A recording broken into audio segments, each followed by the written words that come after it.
Your mom and I have been back here for a month. We're pretty worried about coming back because we've faced a fair bit of resistance in our neighborhood.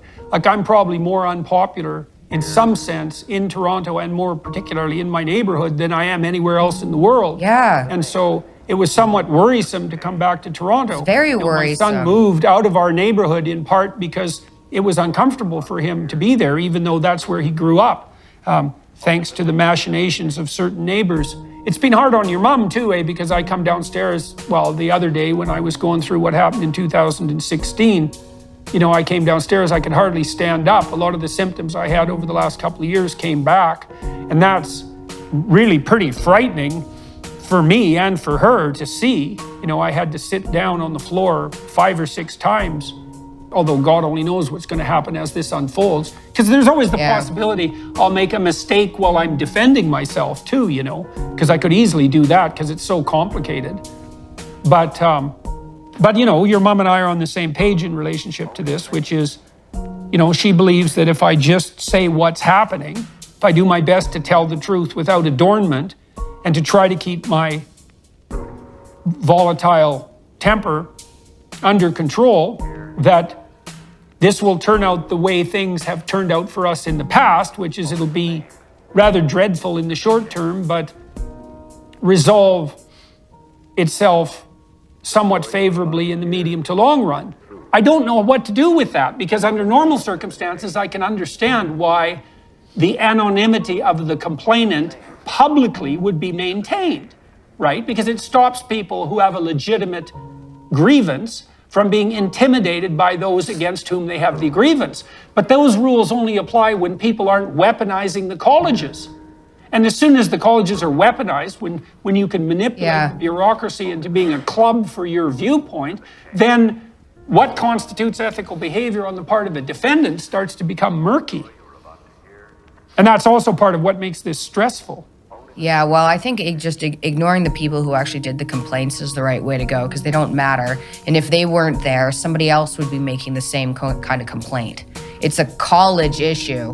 Right, but that's a weird argument, right? Because, you may well be right, and that's obviously what we've decided to do too, but there is part of me that also thinks, no, any given individual can cause a lot of trouble if they set out to do that. And the idea that you shouldn't be responsible for your accusations is questionable, especially when what you're essentially doing is levying the equivalent of a legal charge. Mm-hmm. Yeah, I think that's the right option. It also, I think, just on a more selfish level, I think it'll be easier, given the fact that this is going to be a battle for a while, and it might end badly. I don't know how it's going to end. I don't trust Canada. It would be better for you emotionally not to be involved in a personal way as much as you can.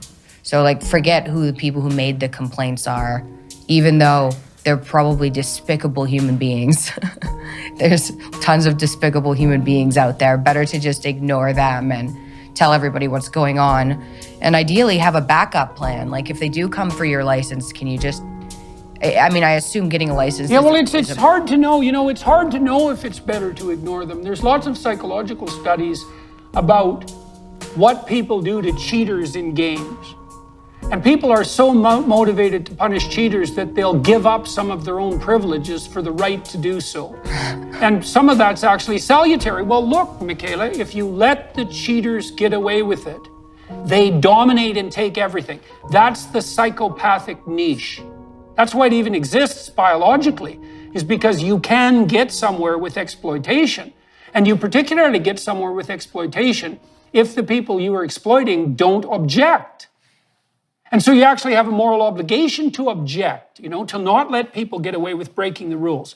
When people come after me, they can't just be let off the hook, right?